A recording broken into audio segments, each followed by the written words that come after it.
जय हिंद साथियों, स्वागत है आप सभी का फ्री एग्जाम जिन यूट्यूब चैनल पर। दोस्तों, अगर आप RSCIT का एग्जाम देने वाले हैं तो आज आपके लिए शानदार प्रैक्टिस सेट होने वाला है, जिसमें हमने केवल उन्हीं प्रश्नों को शामिल किया है जिस प्रकार के प्रश्न आपके एग्जाम में पूछे जाएंगे।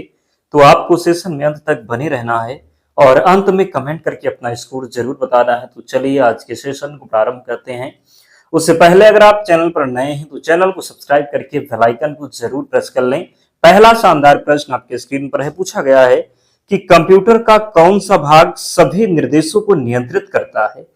ALU, CPU, RAM, ROM। तो बताइए कि कंप्यूटर का कौन सा भाग सभी निर्देशों को नियंत्रित करता है? तो राइट आंसर क्या हो जाएगा? सही उत्तर हो जाएगा कंट्रोल यूनिट। CPU का वह भाग है जो कंप्यूटर के सभी कार्यों को नियंत्रित और समन्वित करता है या निर्देशों को सही क्रम में निष्पादित करता है। तो राइट आंसर क्या हो जाएगा? सही उत्तर हो जाएगा कंट्रोल यूनिट। जरूर याद रखेंगे, गलती नहीं करेंगे।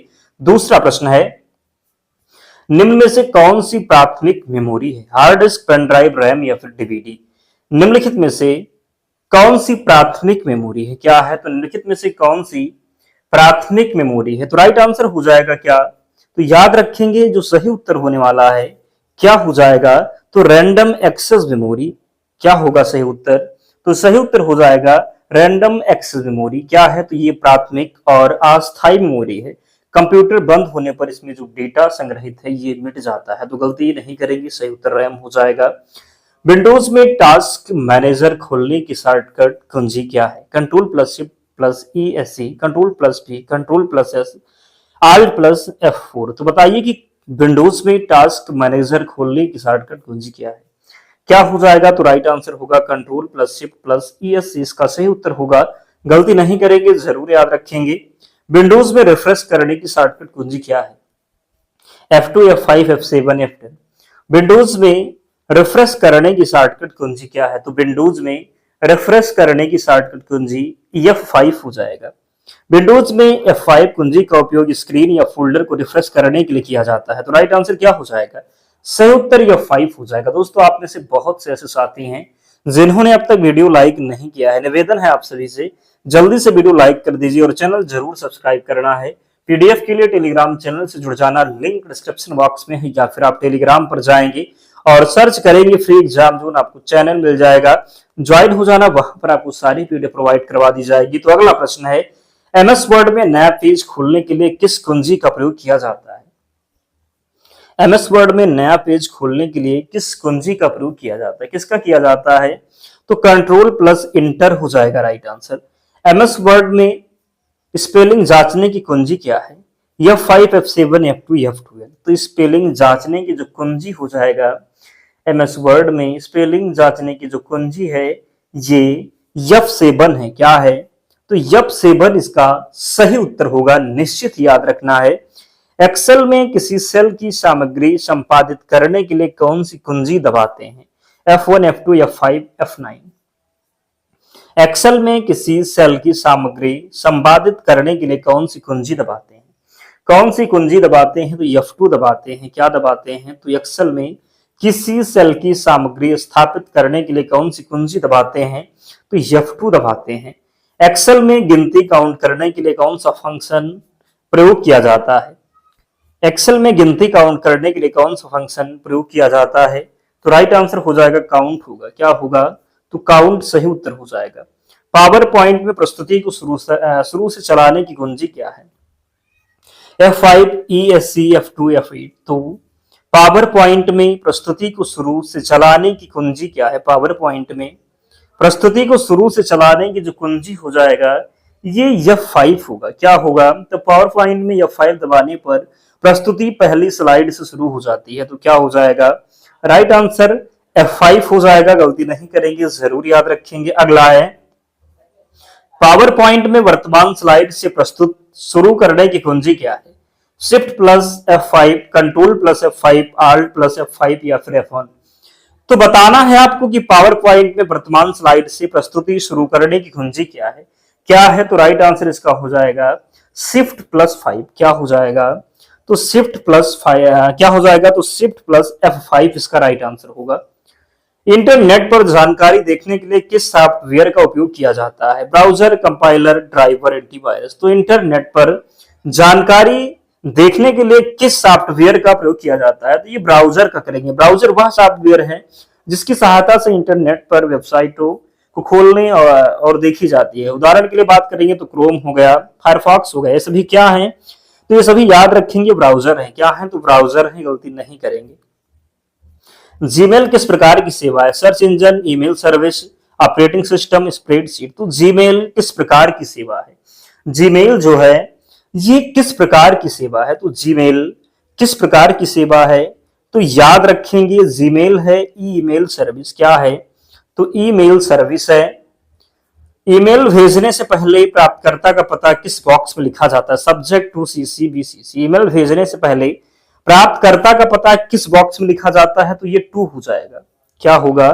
तो टू होगा। ईमेल भेजते समय प्राप्तकर्ता का मुख्य ईमेल पता टू बॉक्स में लिखा जाता है, तो राइट आंसर हो जाएगा।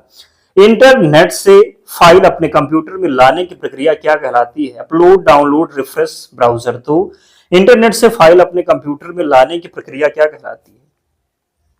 इंटरनेट से फाइल अपने कंप्यूटर में लाने की प्रक्रिया डाउनलोड हो जाएगा। क्या होगा? तो डाउनलोड होगा। क्या याद रखेंगे? डाउनलोड इसका राइट आंसर होगा। इंटरनेट पर अपनी फाइल भेजने की प्रक्रिया क्या कहलाती है? अपलोड, डाउनलोड, कॉपी या फिर पेस्ट। तो इंटरनेट पर अपनी फाइल भेजने की प्रक्रिया क्या कहलाती है?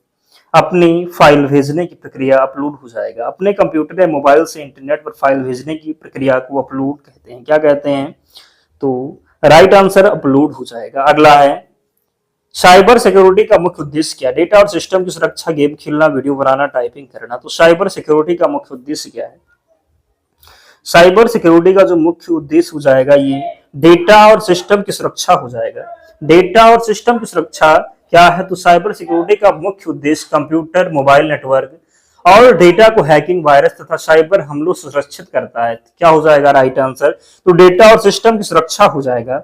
निम्न में से कौन सा मजबूत पासवर्ड है? ये पासवर्ड सी या फिर ABC 1 2 3 4 5। तो निम्न में से कौन सा मजबूत पासवर्ड है? मजबूत पासवर्ड की बात करेंगे तो राइट आंसर सी ऑप्शन हो जाएगा। क्या? जिसमें प्रतीक भी चाहिए और क्या हो जाएगा? तो निम्न से कौन सा मजबूत पासवर्ड है? तो सी ऑप्शन हो जाएगा। क्या? मजबूत पासवर्ड यानी स्ट्रांग पासवर्ड में बड़े छोटे अक्षर अंक तथा विशेष चिन्ह होने चाहिए, इसलिए सबसे जो मजबूत पासवर्ड है ये सी ऑप्शन हो जाएगा।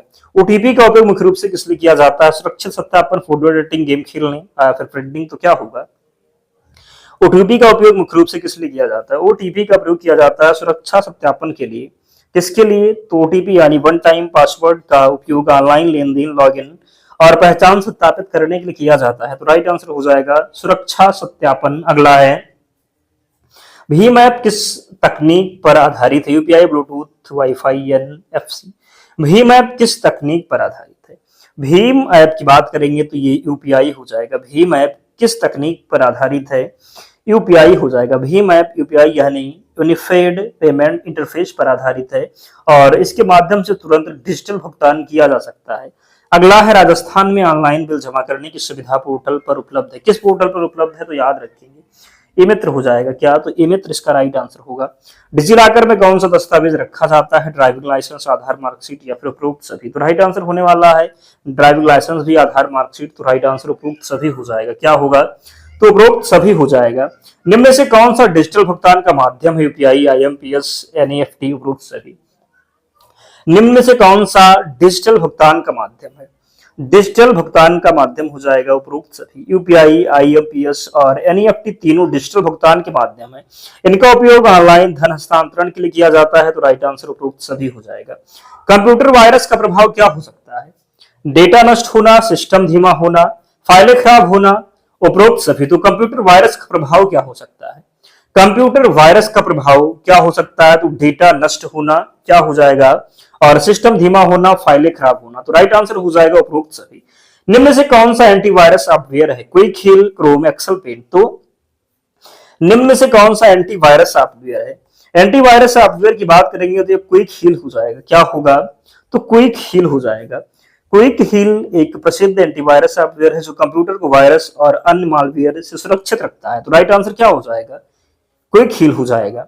प्रश्न है निम्न में से कौन सा वेब ब्राउजर है? Microsoft Edge, VLC media player, MS Access, WordPad. निम्न में से कौन सा वेब ब्राउजर है? वेब ब्राउजर की बात करेंगे तो माइक्रोसॉफ्ट एज हो जाएगा। क्या? तो कौन सा वेब ब्राउजर है? Microsoft Edge, VLC media player, MS Access, WordPad. तो निम्न में से कौन सा वेब ब्राउजर है? वेब ब्राउजर की बात करेंगे तो राइट आंसर हो जाएगा माइक्रोसॉफ्ट ईडीजी। इसका सही उत्तर होगा, याद रखेंगे, गलती नहीं करेंगे। प्रश्न हो जाएगा क्या? तो माइक्रोसॉफ्ट एज एक वेब ब्राउजर है, इसका उपयोग इंटरनेट पर वेबसाइटें खोलने के लिए किया जाता है। तो गलती नहीं करेंगे, निश्चित याद रखेंगे, प्रश्न पूछा जाएगा फिर आपको सही करना होगा। वेबसाइट का पता क्या कहलाता है? URL, CPU, GUI, HTML. Website का पता क्या कहलाता है? वेबसाइट का पता क्या कहलाता है? तो राइट आंसर हो जाएगा यूआरएल। यूआरएल यानी कि यूनिफॉर्म रिसोर्स लोकेटर। किसी वेबसाइट का पूरा इंटरनेट पता होता है, क्या हो जाएगा? तो यूआरएल हो जाएगा, यूनिफॉर्म रिसोर्स लोकेटर इसका सही उत्तर होगा। अगला है, सीपीयू का पूरा नाम क्या है? तो आपको पता है कि सीपीयू का जो पूरा नाम है सेंट्रल प्रोसेसिंग यूनिट है। क्या है? तो सीपीयू का पूरा नाम सेंट्रल प्रोसेसिंग यूनिट है। गलती नहीं करना है, याद रखना है। निम्न में से कौन सा आउटपुट डिवाइस है? Projector, mouse, scanner, keyboard. निम्न में से कौन सा आउटपुट डिवाइस है? निम्न में से कौन सा आउटपुट डिवाइस है? आउटपुट डिवाइस की बात करेंगे तो प्रोजेक्टर है। क्या है? तो प्रोजेक्टर एक आउटपुट डिवाइस है जो कंप्यूटर की स्क्रीन को बड़ी स्क्रीन या फिर दीवार पर प्रदर्शित करता है। तो प्रोजेक्टर आउटपुट डिवाइस है, जबकि माउस, स्कैनर, कीबोर्ड ये सब इनपुट डिवाइस है।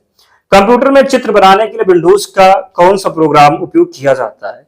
कंप्यूटर में चित्र बनाने के लिए विंडोज का कौन सा प्रोग्राम उपयोग किया जाता है? राइट आंसर क्या होने वाला है? तो एमएस पेंट हो जाएगा। क्या होगा? तो एमएस पेंट इसका राइट आंसर होगा। विंडोज में फाइल या फोल्डर को अस्थायी रूप से हटाने की शॉर्टकट कुंजी क्या है? Delete, shift plus delete, control plus delete, alt plus delete. तो विंडोज में फाइल या फोल्डर को अस्थायी रूप से हटाने की शॉर्टकट कुंजी क्या है? क्या है? तो राइट आंसर हो जाएगा शिफ्ट प्लस डिलीट हो जाएगा। क्या होगा? तो शिफ्ट प्लस डिलीट हो जाएगा। एक्सेल में सबसे अधिक उपयोग होने वाला गणितीय ऑपरेटर कौन सा है? क्या हो जाएगा? तो सही उत्तर हो जाएगा क्या? तो प्लस हो जाएगा। प्लस सबसे अधिक उपयोग होने वाला गणितीय ऑपरेटर है। इसका उपयोग दो या अधिक संख्याओं को जोड़ने के लिए किया जाता है। तो राइट आंसर हो जाएगा प्लस। कंप्यूटर में समय और तारीख देखने या बदलने का विकल्प कहाँ मिलता है? कहाँ मिलता है? तो याद रखेंगे, राइट आंसर हो जाएगा टास्क बार की घड़ी। अगला है, पीडीएफ का सामान्य उपयोग किस लिए किया जाता है? तो पीडीएफ का सामान्य उपयोग किस लिए किया जाता है? किस लिए किया जाता है? तो याद रखेंगे, दस्तावेज साझा करने के लिए। अगला है, इंटरनेट का सुरक्षित उपयोग करने के लिए सबसे अच्छा तरीका क्या है? मजबूत पासवर्ड और एंटीवायरस का उपयोग, ओटीपी सभी को बताना, किसी भी लिंक पर क्लिक करना, अज्ञात वेबसाइट से फाइलें डाउनलोड करना। तो राइट आंसर क्या होने वाला है? यानी हो जाएगा सही उत्तर मजबूत पासवर्ड और एंटी वायरस का उपयोग हो जाएगा। निम्न में से कौन सा सर्च इंजन है? Google Chrome, Mozilla Firefox, Microsoft word. तो निम्न में से कौन सा सर्च इंजन है? सर्च इंजन हो जाएगा क्या? तो गूगल हो जाएगा। दोस्तों 35 प्रश्न कंप्लीट हो चुके हैं। बताइए कि क्या रहा आपका स्कोर, कितने प्रश्न आपसे सही हो पाए, जरूर कमेंट करके बताएं। और अगर आप चाहते हैं कि आपके एग्जाम से पहले हम 1000 प्रश्नों की मैराथन क्लास लगा दें तो कमेंट में जरूर बताना है। और इसकी पीडीएफ के लिए टेलीग्राम चैनल से जुड़ जाना, लिंक डिस्क्रिप्शन बॉक्स में है, या फिर आप टेलीग्राम पर जाएंगे, सर्च करेंगे फ्री एग्जाम जोन, चैनल मिल जाएगा, ज्वाइन हो जाना, वहां पर आपको सारी पीडीएफ मिल जाएगी। तो मिलते हैं नेक्स्ट वीडियो में, तब तक पढ़ते रहिए, ध्यान रखिए अपना, स्वस्थ और सुरक्षित रहिए। जय हिंद।